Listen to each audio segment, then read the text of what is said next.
एक चुनाव क्षेत्र में लोकसभा के आजकल 10-10 लोग एप्लीकेशन करते हैं कि हमको रिजर्व सीट पर चढ़ाया जाए, चुनाव लड़वाया जाए। तो आजकल कंपटीशन है गद्दारों में, तो जो सबसे बड़ा गद्दार होगा उसी को ना टिकट मिलेगा। तो गद्दारों में भी कंपटीशन है, जमाना कंपटीशन का है। अब गद्दारों में कंपटीशन है तो ज्यादा से ज्यादा जो गद्दार होगा उसको ना टिकट मिलेगा। शास्त्री जी, आप समझते नहीं हो, आप विरोधी पार्टी को आपको मालूम नहीं है। शैलानी ने राजनाथ सोनकर शास्त्री के कान में कहा, सोनकर शास्त्री ने काशीराम जी को कहा, काशीराम जी ने हमको कहा, तो हमने सोचा आपको बता दूं। काहे के लिए बता रहा हूं? तो आपके इलेक्टेड रिप्रेजेंटेटिव को संसद में बोलने नहीं दिया जाता, उसका दूसरा सबूत है पार्टी का व्हिप। पार्टी व्हिप निकालती है, व्हिप को मराठी में कोड़ा बोलते हैं, हिंदी में चाबुक बोलते हैं। तो पार्टी के पास अधिकार है व्हिप निकालने का, ये एमपी बोलेंगे और ये एमपी नहीं बोलेंगे, और पार्टी की ये लाइन है, ये बोलना होगा। तो इसका मतलब बोलने की आजादी खत्म। अगर बोलने की आजादी खत्म तो इसका मतलब आजादी खत्म। अगर आपके इलेक्टेड रिप्रेजेंटेटिव को बोलने नहीं दिया जाता तो इसका मतलब उनको संसद के अंदर, विधिमंडल के अंदर गुलाम बनाकर रखा गया है। अगर आपके इलेक्टेड रिप्रेजेंटेटिव को गुलाम बनाकर रखा गया है तो वो आर्टिकल है 330 और 332। बाबा साहब आंबेडकर संविधान लिखने के बाद, आजादी मिलने के बाद, 4 साल के बाद अगर वो कह रहे हैं तो बाबा साहब आंबेडकर ना समझी में नहीं कह रहे हैं कि उनको मालूम नहीं है परिस्थिति, उनका जानकारी नहीं है, इस वजह से वो ऐसा कह रहे हैं। ऐसा नहीं है। इलेक्टेड रिप्रेजेंटेटिव की ये दुर्दशा है। एक दुर्दशा का उदाहरण मैं बहुत बार बताते रहता हूं, शायद आप में से कुछ लोगों ने सुना नहीं होगा, वो भी बता देता हूं। एक बार जस्टिस अकोदिया जी जो जयपुर में थे, वो और चतुर्वेदी कांग्रेस के राज्यसभा के मेंबर, एक अनुसूचित जाति का एमएलए और जस्टिस अकोदिया और एक ड्राइवर, 4 लोग जा रहे थे जयपुर से जोधपुर। तो जाते जाते एक थोड़ा सा जंगल आया तो चतुर्वेदी जी ने गाड़ी को रोका। गाड़ी रुकने के बाद चतुर्वेदी जो ब्राह्मण थे उन्होंने दरवाजा खोला और खोलकर जो झाड़ी नुमा जगह थी, झाड़ी के पीछे टॉयलेट करने के लिए चले गए। जब टॉयलेट करने के लिए चले गए तो गाड़ी के अंदर 3 आदमी थे, एक ड्राइवर था, जस्टिस अकोदिया थे और एक एमएलए अनुसूचित जाति का था। तो आधा मिनट हो गया, 1 मिनट हो गया, 1.5 मिनट हो गया, 2 मिनट हो गया। तो एमएलए ने जज साहब को पूछा, जज साहब चतुर्वेदी जी टॉयलेट के लिए गए हैं अब मगर पानी लेकर नहीं गए। तो जज साहब ने एमएलए को कहा, नहीं गए होंगे, उसका ना पिछवाड़ा है, वो धोना चाहता है, नहीं धोना चाहता है, उसका ना मर्जी है। काहे के लिए आप चिंता कर रहे हो? ये कोई विधानसभा का विषय तो है नहीं है जो आप एमएलए होकर उसकी चर्चा करना चाहते हो। समझ में आ रहा है मैं बताना? ये विधानसभा का सब्जेक्ट तो है नहीं। नहीं, हमको अच्छा नहीं लग रहा है। तो आपको अच्छा नहीं लग रहा है तो हमको क्यों पूछ रहे हो? हमको भी शामिल करना चाहते हो इसमें? अगर आपको कुछ करना है तो हमको क्यों पूछ रहे हो? क्या करना चाहते हो? तो कहा कि पानी की बोतल है, हम बोतल ले जाना चाहते हैं। तो हमको क्यों पूछ रहे हो? ले जाना चाहते हो तो ले जाओ, हमको मत पूछो। तुमको ले जाना है लो, ना ले जाना ना मत लो। तो उसने दरवाजा खोला, पानी की बोतल निकाला और पानी की बोतल लेकर वो उधर लेके गया। ऐसा जस्टिस अकोदिया जी अजमेर के सम्मेलन में बोल रहे थे मंच पर, मैं उधर बैठा था। तो मैंने वहां से आवाज लगाई जस्टिस साहब को कि जज साहब, वो जो हमारा एमएलए था वो झाड़ी के पीछे पानी की बोतल लेकर ही गया या चतुर्वेदी का पिछवाड़ा भी धोया है? जज साहब ने कहा चूंकि वो झाड़ी के पीछे थे मैं देख नहीं पाया, हो सकता है ऐसा हो गया। तो बाबा साहब आंबेडकर ने ये जो अनुसूचित जाति जनजाति के जो एमएलए चुनकर जाते हैं, एमपी चुनकर जाते हैं, तो उनके लिए उन्होंने 3 अंग्रेजी शब्द इस्तेमाल किए। Tool of the caste Hindu, औजार, हथियार, स्वर्ण हिंदुओं का हथियार, हमारे लोगों के विरोध में इस्तेमाल किया जाने वाला। अब एमएलए तो हमारा आदमी है, एमपी हमारा आदमी है, हमारे फेवर में काम करना चाहिए, मगर बाबा साहब आंबेडकर कह रहे हैं यह औजार है, हमारे ही विरोध में इस्तेमाल किए जाने वाला। इसलिए उन्होंने शब्द इस्तेमाल किया tool of the caste Hindu. दूसरा शब्द इस्तेमाल किया stooge of the caste Hindu.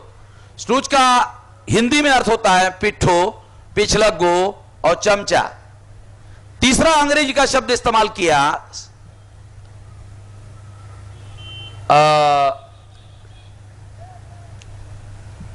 तीसरा शब्द अंग्रेजी का है agent of the caste Hindu. Agent का शुद्ध हिंदी में अर्थ होता है मध्यस्थ, और देसी हिंदी में अर्थ होता है दलाल और बड़ुआ। मैं दोनों इसलिए बताते रहता हूं कि जो आपके लिए सूटेबल हो जाएगा वो आप स्वीकार कर लेना। तो ये शब्द बाबा साहब आंबेडकर ने किताब में लिखे हुए। किताब का नाम है what Gandhi and Congress have done to untouchable, Gandhi ji and emancipation of untouchable states and minority. किताब के अंदर लिखा हुआ है। कुछ लोग, अक्लमंद लोग आपके विद्यार्थियों में बैठे हो सकते हैं, बोलेंगे तो असंसदीय भाषा है। हमारे जो पढ़े लिखे विद्यार्थी है तो वो ऐसा सोचते होंगे कि ये तो असंसदीय शब्द है। तो हमारे विद्यार्थियों को सांसदीय और असंसदीय शब्द समझ में आते हैं, बाबा साहब को समझ में नहीं आते थे। बाबा साहब ने इस्तेमाल किया ना ये शब्द। आप लोगों को सांसदीय असंसदीय शब्द समझ में आते हैं, मगर बाबा साहब को नहीं आते थे, इसलिए उन्होंने यूज किया। शायद ऐसा आप लोग सोचते होंगे, इसलिए आप लोगों को थोड़ा बता रहा हूं। एक बार लखनऊ में पुलिस महासंचालक रिटायर हो गया, उसका नाम बताना ठीक नहीं रहेगा। उसने यही कहा था मुझे कार्यक्रम समाप्त होने के बाद में, मेश्राम जी क्या ये शब्द असंसदीय नहीं है? तो मैंने उसको तपाक से जवाब दिया कि क्या बाबा साहब आंबेडकर को सांसदीय असंसदीय समझ में नहीं आता था? और आपको समझ में आता है, हैं? आपको पढ़ाने लिखाने की लड़ाई बाबा साहब आंबेडकर ने लड़ी। पढ़ने लिखने का अधिकार आपको बाबा साहब आंबेडकर की वजह से मिला। बाबा साहब की वजह से आप पढ़े लिखे हो गए, और आप इतने पढ़े लिखे हो गए कि बाबा साहब आंबेडकर कोई संसदीय भाषा बोलना नहीं आता था, यहां तक आप पढ़े लिखे हो गए। तो ये बात इसलिए थोड़ा सा आप लोगों को विश्लेषण करके समझा रहा हूं, क्योंकि हर चीज, हर शब्द के पीछे कोई ना कोई सोच होती है, इसलिए विश्लेषण करके समझाना जरूरी होता है। साथियों, मैं आप लोगों को ये सारे उदाहरण इसलिए बता रहा हूं कि बाबा साहब आंबेडकर ने जो शब्द प्रयोग किताब में लिखे हैं, उन्होंने इतना सोचा था कि ऐसा होगा, मगर हमारा एमएलए पिछवाड़ा धोने तक गिर जाएगा, ये बाबा साहब भी कल्पना नहीं कर सके। ये एमएलए एमपी पिछवाड़ा धोने तक गिर जाएगा, यहां तक गिर जाएगा, ये उन्होंने नहीं सोचा था, मगर ऐसा हुआ। और एक भगोरा नाम का शेड्यूल कास्ट का, शेड्यूल ट्राइब का एमपी, गुजरात का देसाई, कौन से चुनाव क्षेत्र का है भगोरा, जो औरतों को एयरपोर्ट पर विदेश में लेके जा रहा था, बीजेपी का एमपी था, आदिवासी का, गुजरात साबरकांठा का। ओ भगोरा उसका सरनेम है, पहला नाम मुझे मालूम नहीं है, तो मुझे याद नहीं है, मगर वो औरतों को विदेश में बेचने के लिए लेके जा रहा था, उसको एयरपोर्ट पर पकड़ा गया, और वो भी सुरक्षित सीट आदिवासी के रिजर्व सीट पर चुनकर गया था। तो बाबा साहब आंबेडकर ने जो दलाल शब्द इस्तेमाल किया है तो रियलिटी में है, ये कोई काल्पनिक बातें नहीं है। अगर यही ज्वाइंट लोकटेट महिलाओं को लागू कर दिया गया तो क्या उत्पन्न होगा महिलाओं के अंदर, यह तो मैं माइक पर बोल भी नहीं सकता। जो महिलाओं के अंदर अगर यह ज्वाइंट लोकटेट अगर लागू कर दिया गया तो महिलाओं में क्या होगा, ये मैं माइक पर बोल नहीं सकता, क्योंकि जो शब्द प्रयोग उसके लिए उपयुक्त है वो शब्द प्रयोग मैं माइक पर नहीं बोल सकता। ये सभ्यता का तकाजा है कि वो शब्द माइक पर नहीं बोला जा सकता। इसलिए ये जॉइंट इलेक्टोरेट ये कितना भयंकर मामला है। और सोनिया गांधी ने पार्लियामेंट में, राज्यसभा में जो महिलाओं के लिए रिजर्वेशन का प्रपोजल रखा हुआ है, वो प्रपोजल बहुत भयंकर है और महिलाओं के विरोध में है। ये बात हम लोगों को ठीक से समझना होगा। साथियों, मैं ये बातें इसलिए आप लोगों को बता रहा हूं कि आपके इलेक्टेड रिप्रेजेंटेटिव को गुलाम नहीं, गुलामी से भी बदतर गिरा दिया गया है। ये बाबा साहब आंबेडकर आशंका करते थे, उससे भी भयंकर हो गया है। ऐसे स्थिति में बाबा साहब आंबेडकर विद्यार्थियों को कहते हैं संगठित होना चाहिए। संगठित होकर केवल पढ़ा लिखा होने के बाद केवल आत्म केंद्रित नहीं होना चाहिए और केवल अपने सुख सुविधाओं के बारे में नहीं सोचना चाहिए। अपने लोगों के आजादी के लिए सोचना चाहिए और उसके लिए जीवन भर लड़ाई लड़ने के बारे में सोचना चाहिए। जब आप अपने लोगों के आजादी के लिए लड़ाई करोगे, उस लड़ाई में आपका सुख है। ये सारे बैकग्राउंड में है, तब आपको समझ में आएगा। अन्यथा ये जो सेंटेंस है ये सामान्य लगता है। अगर इस बैकग्राउंड में इस बात को समझा जाए तो ये बहुत भयंकर बात है। इसलिए साथियों, इस बैकग्राउंड के साथ में जो आप पढ़ लिख रहे हो, जो पढ़े लिखे लोग हैं, उसके बारे में बाबा साहब आंबेडकर की राय अच्छी नहीं थी। बैकवर्ड क्लास कमीशन को जो उन्होंने कहा, इससे प्रमाणित होता है। फिर विद्यार्थियों के सामने उन्होंने जो भाषण दिया, उसमें विद्यार्थियों को आत्म केंद्रित होने के लिए रोका। फिर फॉरेन में उन्होंने जिन स्टूडेंट को विदेश में भेजा था, उनसे जो उम्मीद उन्होंने की थी, तो जब बाबा साहब आंबेडकर कभी कभी फिर इंग्लैंड जाते थे तो उनके पास उनके एड्रेस होते थे, टेलीफोन होते थे, तो वो उनको बुलाते थे तो लोग आते नहीं थे। जी, बाबा साहब आंबेडकर ने जिनको इंग्लैंड में भेजा था, उन्होंने पढ़ाई लिखाई किया और वही बस गए, इधर आए ही नहीं। जो वहां बस गए उन्होंने अपने समाज की तरफ कुछ नहीं देखा, और जो भारत में आए तो फॉरेन का एजुकेशन था, इसलिए बड़े बड़े पोस्ट उनको मिल गई, बड़ी बड़ी नौकरियां मिल गई। उन्होंने भी ध्यान नहीं दिया। शायद एक व्यक्ति था, बैरिस्टर राजाभाऊ खोब्रागड़े, 52 लोगों में एक आदमी था जिसने वापस आने के बाद में समाज का काम किया। बाकी पढ़े लिखे लोगों के लिए, पढ़े लिखे लोग पैदा हो, इसके लिए बाबा साहब आंबेडकर ने जो कोशिश किया, उससे जो पढ़े लिखे लोग पैदा हुए, उसमें ज्यादातर 90% लोग आज के तारीख में अपने समाज के तरफ देखने के लिए राजी नहीं है। आज अगर उनके साथ बहुत गैर व्यवहार हो रहा है, उनके संवैधानिक अधिकारों का हनन हो रहा है, तो उसका सबसे बड़ा कारण पढ़े लिखे लोग हैं, एजुकेटेड लोग हैं। और हमारे जो पढ़े लिखे लोग हैं वो इलिटरेट लोगों से ज्यादा खतरनाक है। जो अनपढ़ लोग हैं वो उतने खतरनाक नहीं है। जो हमारे पढ़े लिखे लोग हैं वो पढ़े लिखे कम हैं और सेमी इलिटरेट ज्यादा है। सेमी इलिटरेट का मतलब होता है आधे पढ़े लिखे।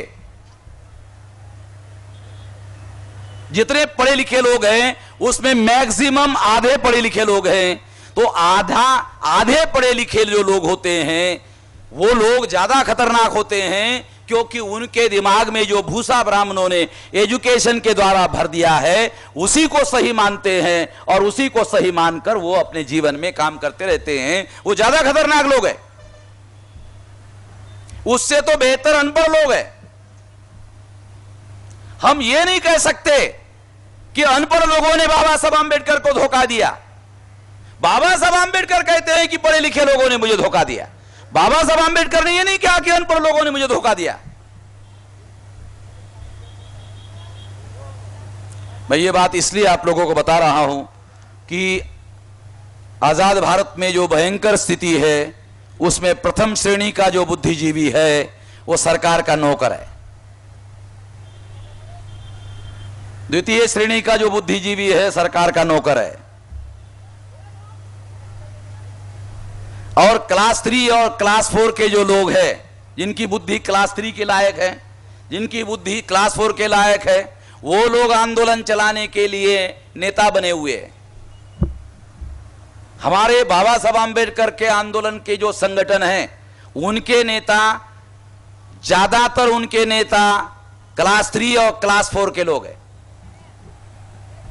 अब आप बताओ, बाबा साहब जैसा पंडित, महापंडित आदमी जिन्होंने आंदोलन चलाया, उसके आंदोलन का नेतृत्व वर्तमान में क्लास 3 और क्लास 4 के लोगों के नियंत्रण में होगा, तो उसका सत्यानाश करने के लिए ब्राह्मणों की जरूरत है?